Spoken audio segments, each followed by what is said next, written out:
My son wouldn't look at me. "You're a burden now." I nodded, I smiled, I didn't argue. A week later, he was at my door, shaking. "What did you do? If that line hit you in the gut, tell me in the comments, would you have argued back or stayed quiet like I did? If situations like this make you lean in, hit subscribe. I share stories where staying quiet ends up changing everything. Now here's how I ended up standing in that hallway in the first place. I'm 74 years old, widowed, born and raised in Pennsylvania. I spent most of my life handling numbers, contracts, and compliance for a manufacturing firm that doesn't exist anymore. 38 years of watching people smile through negotiations while planning their exit. I learned early that the loudest person in the room is rarely the one in control. Until recently, I lived alone. Same house for decades, same routines. Same creaky steps on the staircase. I paid it off years ago, never asked anyone for help. Even after my husband passed, I stayed put. Independence wasn't something I talked about, it was just how I lived. Then my doctor said something small that landed heavy. "You should think about simplifying. Not moving in with family, not giving up, just simplifying, fewer stairs, less upkeep, a smaller place closer to town." I mentioned it casually to my son over lunch, didn't ask for anything, just said I was thinking. He nodded too quickly. His wife didn't. She smiled, but it was the kind of smile that never reaches the eyes. The kind that pauses before agreeing with you. A week later, he called me, said maybe it made sense for me to stay with them for a bit while I figured things out. He framed it like concern, like kindness. I didn't rush. I didn't pack a bag, I asked questions, quiet ones. Where would I sleep? How long was temporary? What did figure things out actually mean? The answers shifted every time, guest room, then office. Then couch just for a little while. Still, I didn't argue. The conversation that changed everything happened in their kitchen. Afternoon light, bills spread across the counter, his wife tapping a pen like she was timing something. He cleared his throat, said they'd talked it over, said it wasn't a good idea, said it would be too much. Then came the sentence, "You're a burden now," not angry, not shouted, just final. I nodded, I smiled. I thanked them for being honest. I walked out with my purse in my hand and my spine straight. They thought that was the end of it. They thought silence meant defeat, but silence isn't empty. Silence is space. And space is where paperwork starts to move. Because the truth is, being called a burden didn't break me, it told me exactly who I was dealing with. Being called a burden didn't send me into a spiral, it sent me into motion. I drove home instead of stopping for coffee like I usually did, parked in my driveway. Sat there with the engine off longer than necessary, hands resting on the wheel, listening to the ticking sound as the car cooled down. It wasn't sadness I felt, it was clarity, clean, sharp. Inside the house, everything was still exactly how I'd left it that morning. The clock in the hallway, the framed photo of my husband and me from a trip we took before his knees gave out. The desk in the corner where I kept my paperwork neat and boring and very much up to date. That's where I sat, not to cry, not to replay the conversation, to think I'd raised my son to be responsible, to plan ahead, to never let emotion override common sense. Somewhere along the way, someone else had started whispering in his ear about inconvenience, about space, about what's fair. And he'd listened. Fine, but fairness cuts both ways. I opened the drawer where I kept everything important: deeds, insurance policies, account summaries, a habit from years of working with auditors who trusted paper more than promises. I didn't pull anything out yet. I just reminded myself what was there, because here's the part no one thinks about when they decide someone has become too much. They forget history. They forget who paid for what, who co-signed when it mattered, who kept things simple so others could live comfortably. My son and his wife lived in a house that was technically theirs, but not entirely because of them. I'd helped with the down payment years ago when interest rates were ugly and they were just starting out. No contract, no drama, just a wire transfer and a thank you that came with a hug back then. I hadn't asked for it back, but help doesn't vanish just because time passes. That afternoon, my phone buzzed, a text from my son. "Hope you got home okay." That was it. No apology, no follow-up, no "we'll talk later." I didn't reply. Silence isn't punishment, it's information. And I wanted to see what filled the gap when I stopped smoothing things over. The next day I made a call, not to him, to my attorney. Same man I'd worked with years ago when my husband passed. Calm voice, efficient, never asked unnecessary questions. When I told him I wanted to review my arrangements, he didn't sound surprised. "Life change?" he asked. "You could say that," I replied. We scheduled a meeting for later that week. In the meantime, I went about my routine. Groceries, mail, a walk around the block. To anyone watching, nothing had changed, and that's the part people miss. Real decisions rarely announce themselves. That evening, my son called. I let it ring, not out of spite, out of principle. If I answered too fast, he'd think I was waiting. I wasn't. When I finally did pick up, his tone had softened, careful, like someone testing ice. "Everything okay?" he asked. "Everything's fine," I said. It wasn't a lie. We exchanged a few polite sentences. Weather, traffic, nothing meaningful. When we hung up, I felt something settle into place.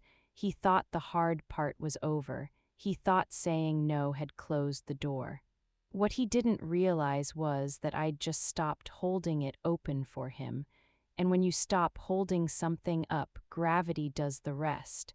Because what I did next didn't happen loudly, it happened legally. The attorney's office hadn't changed. Same muted carpet, same neutral art meant to calm people before they signed things that mattered.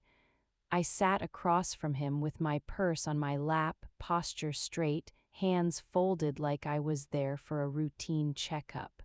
In a way I was. He slid a yellow legal pad toward me. "Tell me what you want to adjust." I didn't start with my son, I started with facts, what I owned, what I'd helped pay for.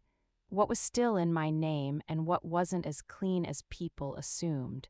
He listened without interrupting, pen moving steadily. When I mentioned the down payment I'd contributed years ago, his eyebrow lifted just slightly. "Was that documented?" he asked.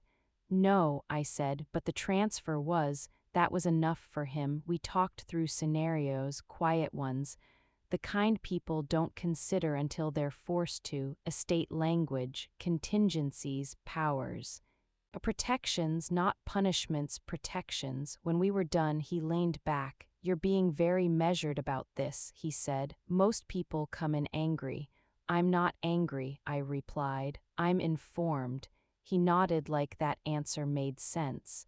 On the drive home, I didn't feel triumphant. I felt steady, like I'd put weight back onto my own feet instead of bracing someone else's. That evening, my son texted again, just checking in, still nothing about the kitchen. Nothing about the word he'd used, just small talk like that sentence had never been spoken out loud. I stared at the screen for a moment, then set the phone down face up on the counter. If he wanted reassurance, he could ask for it. 2 days passed, then 3. On the 4th morning, I received a notification from my bank confirming a change had been processed. Routine, administrative, invisible to anyone who wasn't paying attention. I poured myself coffee and stood at the window, watching a delivery truck idle across the street. Somewhere between the steam rising from the mug and the hum of the engine outside, I realized something important. they still thought I was waiting. Waiting to be invited back into the conversation, waiting to be included, waiting to be needed, but I wasn't waiting, I was preparing. That afternoon, I went through old files I hadn't touched in years, not out of nostalgia, out of necessity. Emails, receipts, correspondence, nothing dramatic, just evidence of how often I'd stepped in quietly without expectation. It's funny how help becomes invisible once it's no longer convenient. That night, my phone rang again. This time it was his wife. Her voice was careful, polite, almost friendly. "Hey," she said, like we were calling about dinner plans. "We just wanted to make sure you're okay." "I'm fine," I said, a pause. "Well," she continued, "we've been talking and maybe we could revisit things, just to see what makes sense." I smiled to myself, standing alone in my kitchen. Revisit. That word always shows up when something doesn't land the way it was supposed to. "I'll think about it," I replied. We hung up shortly after. I didn't call my attorney again that night. I didn't need to. The pieces were already moving exactly as intended. They were starting to feel the shift, not enough to panic, just enough to notice. And that's when I knew the next step wouldn't come from me at all, it would come from them. By the time the weekend arrived, the tone had shifted.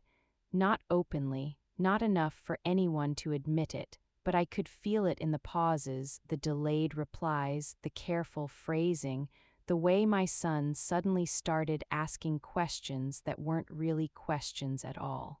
"How's everything going? You managing okay? Let us know if you need anything," I answered politely, briefly, nothing that invited a follow-up, because when people sense control slipping, they don't confront it right away, they probe first. They look for reassurance that nothing has actually changed. That Monday morning, I received an email from the Homeowners Association where my son lived. A routine notice about updated contact information. Nothing unusual except my name was still listed as an emergency contact. I hadn't noticed before. He had. That afternoon he called. "Did you change something?" he asked, trying to sound casual. "Change what?" I replied. Another pause, longer this time. "I got a notice," he said, "from the HOA. They said you were still listed." "I've always been listed," I said. "Is that a problem?" "No, he stopped himself. "I thought maybe you'd want that updated." "I haven't been asked," I said. Silence, that's when I heard it, not anger, not frustration, uncertainty. "I just want to make sure everything's clear," he finally said. Clear, that word again. People reach for it when they're afraid of what's written down. "Things are very clear," I replied. "I'm taking care of my affairs." He didn't like that. The call ended shortly after, too quickly, like he'd said something he hadn't planned to. That evening, I pulled out a folder I hadn't opened in years. Inside were copies of emails from when they'd bought their house, discussions about interest rates, loan timing, closing gaps. My involvement had been quiet, but it was there. Traceable, documented. I didn't feel smug flipping through those pages. I felt tired, tired of being treated like a contingency instead of a person. The next morning, my attorney emailed me a draft, clean, precise. Boring if you didn't know what it meant. I read it twice. Then once more. It didn't punish anyone, it didn't accuse, it simply clarified boundaries that had apparently been misunderstood. I replied with a single word: approved. By Wednesday, the effects were subtle but undeniable. My son stopped texting. His wife, however, didn't. She sent a message that afternoon, long, polite, full of concern. She talked about family, about communication. It's about not wanting things to get weird. I read it once. Then I locked my phone and set it down, because things had already gotten weird the moment I was labeled a burden, and there's no polite way to walk that back. That night I slept better than I had in weeks, not because everything was resolved, but because I was no longer guessing. Guessing keeps you stuck, decisions set you free. The knock I wasn't expecting came the following afternoon. I wasn't home when it happened, but my neighbor mentioned it later. Said a man matching my son's description stood on my porch longer than necessary. Rang the bell twice, checked his phone, left. I didn't rush to call him back. I didn't need to. Because when someone shows up unannounced after telling you you're a burden, it's never to apologize. It's to ask what moved without their permission. And soon enough, he was going to find out. I didn't call him after the knock. I waited. Waiting changes the balance. It forces the other person to move next or sit with their own thoughts. Either way, it tells you more than words ever will. 2 days later, the call finally came. This time, his voice wasn't casual. It wasn't polite. It was tight around the edges, like he was holding something in. "Did you talk to a lawyer?" he asked, straight to it. "Yes," I said, another pause. I could almost hear him glancing around the room, probably making sure his wife wasn't close enough to listen. "Why?" he asked. "I mean, is something wrong?" I leaned back in my chair and looked around my living room. The shelves I'd dusted 1,000 times, the armchair where my husband used to fall asleep with the newspaper folded on his chest. Nothing was wrong here. Things became clear, I replied. So I responded appropriately. "That sounds serious," he said. "It is," I answered. He exhaled hard. "Mom, you didn't have to take it that far." That made me smile. People only say that when something has already gone farther than they expected. "I didn't take anything anywhere," I said calmly. "I just stopped assuming." Silence again, then quieter. "Is this about what I said?" I didn't rush to reassure him. I didn't soften it. "Yes," I said. He swallowed. I could hear it. "I didn't mean it like that," he added quickly. Claire was stressed. We both were. It just came out wrong. Funny how words only come out wrong when they land exactly where they were aimed. "I understand stress," I said. "I don't accept disrespect." He didn't argue with that. Instead, he shifted. "Well, we're just worried you might make things harder than they need to be." That was the tell, not hurt, not sorry, worried about difficulty. "I'm not making anything harder," I replied. "I'm making it accurate." After we hung up, I sat there for a while, not shaken, not triumphant, just aware that the line had been crossed and noticed. That afternoon, I signed the final document my attorney had sent over, ink on paper. Simple, quiet, effective. If you've ever watched people change their tone the moment they realize you're not as powerless as they thought, I'd like to know. Drop it in the comments. And if you want more stories where staying calm does the real damage, feel free to subscribe. I don't rush these, but I do tell them straight. That evening, I received an email from my son's wife. No greeting, just a question. "Can we talk?" I stared at it for a long moment before replying. "We already did." I didn't hear from her after that. The next morning, my attorney forwarded me a confirmation receipt. Everything filed, everything processed. Everything exactly where it needed to be, and for the first time since that kitchen conversation, I felt light, not because I'd won, but because I'd stopped shrinking to fit someone else's comfort. I went about my day like normal, errands. A walk, lunch with a friend who didn't know any of this was happening and didn't need to. Late that night, my phone buzzed, a single message from my son. "We need to see you." No emojis, no cushioning, just urgency. I didn't respond right away, because when someone finally realizes silence wasn't weakness, that's when the real conversation begins. I agreed to meet them, not at my house, not at theirs.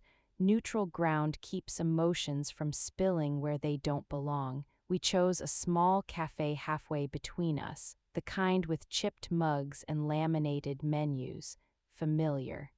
Unimpressive, safe. I arrived 10 minutes early and took the seat with my back to the wall, an old habit I'd never shaken. They walked in together, my son first, his wife a step behind. She didn't smile this time. We exchanged pleasantries the way strangers do when they're forced into politeness. Coffee ordered, silence filled. Finally, my son spoke. I didn't realize things were so formal now. I stirred my coffee slowly. Watched the cream disappear. They became formal the moment you said I was a burden, I replied. His wife shifted in her chair. That's not fair, she said quickly. We were just trying to be honest about our limits. I looked at her then. Really looked. Honesty without compassion is just convenience, I said. She opened her mouth to respond, then closed it. My son leaned forward. We just want to understand what's happening. I nodded. Good, I said. Then listen. I didn't raise my voice. I didn't list grievances. I explained facts, what I'd contributed over the years, what arrangements had been informal, what assumptions had been made on their side, not mine. I didn't threaten. I clarified. His wife's posture changed halfway through, shoulders stiff, hands clasped, the look people get when they realize a conversation isn't going the direction they planned. So what are you saying? She asked. That you're cutting us off? I shook my head. I'm saying I stopped carrying weight I was never meant to hold alone. That landed. My son stared at the table. You could have talked to us first. I did, I replied, in your kitchen. You told me where I stood. He flinched at that. The waitress came by to refill cups, oblivious to the tension thick enough to taste. When she left, his wife spoke again, softer this time. Can this be undone? She asked. That was the first real question anyone had asked me. I took a breath. Some things can, I said. Some things shouldn't. She nodded slowly, like she understood what category this fell into. When we stood to leave, there were no hugs. No promises, just distance where familiarity used to live. As I walked back to my car, my phone buzzed, a notification from the bank, a confirmation they hadn't expected yet. That evening, my son called again, not to argue. Not to plead, to ask, what does this mean for us? He said. I paused before answering. It means we're going to redefine what family looks like when respect is non-negotiable. He was quiet. I wish you'd said something sooner, he murmured. I did, I replied gently. You just didn't hear it. We hung up shortly after. I didn't feel victorious. I felt resolved, because when people ask what changed, the answer is simple. I stopped minimizing myself to make others comfortable. And once that happens, there's no pretending the old arrangement still works. After the cafe, things went quiet in a way that felt different from before. Not tense, not passive-aggressive, careful. That's how I knew it had landed. My son didn't call the next day, or the day after that. His wife didn't message at all. No long explanations, no emotional appeals, just absence, the kind that means people are recalculating instead of reacting. I let them. On Thursday morning, I received another email from my attorney. Short, professional. Attached was a confirmation I knew would eventually surface on their end, whether I announced it or not. I closed the laptop and went about my morning. That's the part that still surprises people when they hear this later. They expect a dramatic build-up, some sleepless night where I paced the floor wondering if I'd gone too far. I slept just fine. Around noon, my phone rang. This time, my son didn't bother easing into it. The bank called, he said. No greeting, no pleasantries. They said something about documentation changing. Yes, I replied. What documentation? His voice cracked just enough to give it away. The kind tied to assumptions, I said evenly. He exhaled sharply. Mom, this affects us. I leaned against the kitchen counter and looked out the window. A squirrel darted across the yard, completely unconcerned with human drama. So did what you said, I answered. There it was. The silence on his end, the moment where he finally connected the dots between words and consequences. Claire's upset, he said after a moment. I imagine she is. She feels like you blindsided us. I almost laughed. I didn't blindside anyone, I said. I responded to what I was shown. He tried again. You know we didn't mean to make you feel unwanted. But you did, I replied. And intent doesn't erase impact. The call ended without resolution. No apology, no demand, just a fragile understanding that the ground had shifted and wasn't shifting back. That evening, I went through my mail and found a notice I hadn't expected yet. Not alarming, just official. The kind of envelope people dread because it confirms things they hoped were temporary. I set it aside unopened. Some things are better absorbed slowly. The next morning, my son showed up at my door, unannounced. I watched him through the front window for a moment before opening it. He stood there with his hands in his pockets, shoulders tense, eyes darting like he was bracing for a blow that wasn't coming. "Can we talk?" he asked. "We've been talking," I said. Just not loudly. He stepped inside, looking around like the house suddenly felt unfamiliar. "I didn't think it would go this far," he admitted. "That's because you thought it was about feelings," I replied. It wasn't. He sat down heavily on the couch. Claire's scared. I sat across from him, calm. "So was I said, "when I realized my place in your life was conditional." He looked up at me then, really looked. That's when the question finally came, the one I'd known was inevitable. "What did you do?" he asked. I didn't answer right away, because the truth wasn't don't something to him. It was about something I'd stopped doing for him. And once that distinction settles in, there's no undoing it. I didn't answer him right away, not because I was trying to be dramatic, but because I wanted him to sit with the question. People rush past the moment when understanding actually arrives. I wasn't going to do that for him. "I organized my affairs," I said finally, "the way you suggested I should." He frowned.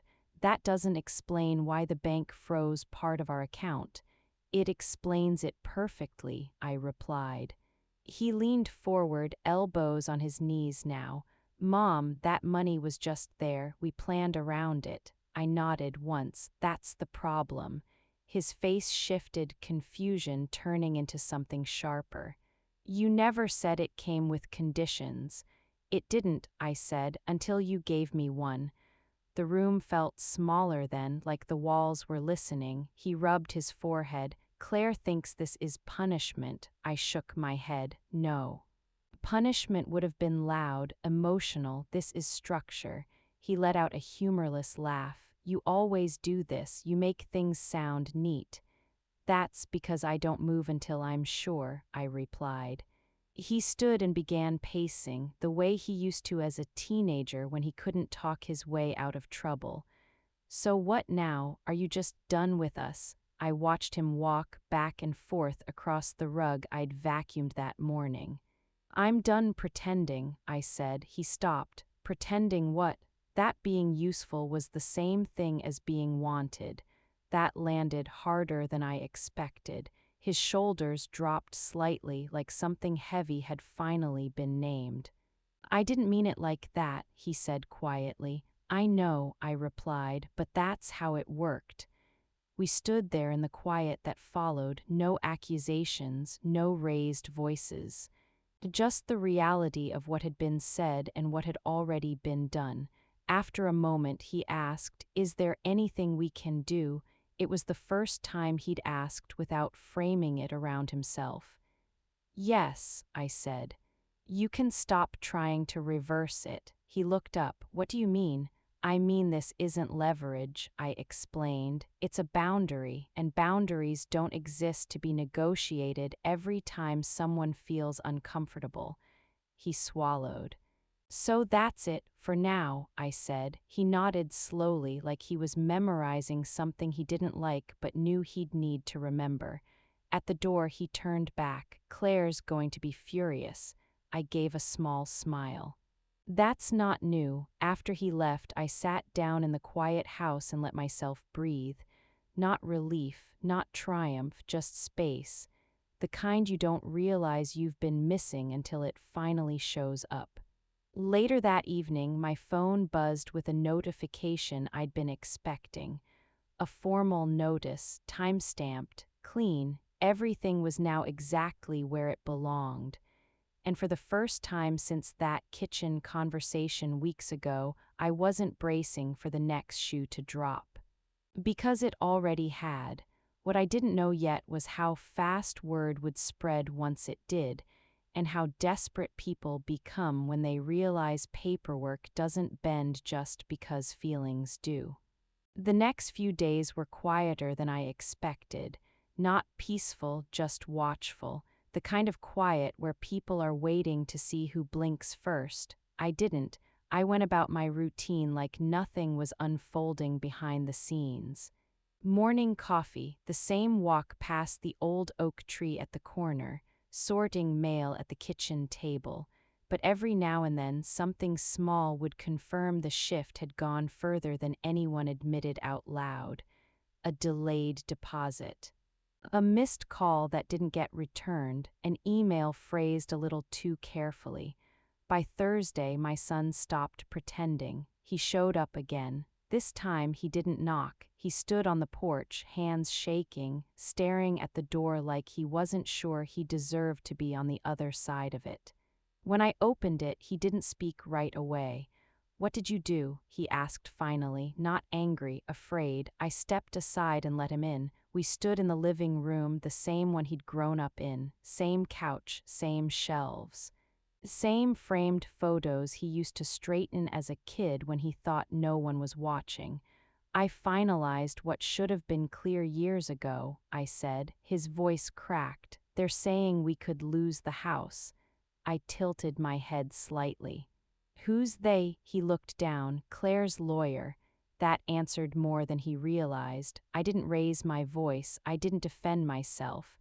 I simply told him the truth he hadn't wanted to hear back when it still felt optional. "I never threatened you," I said. "I never touched what was yours. I just stopped supporting what didn't include me." "That money helped us," he said weakly.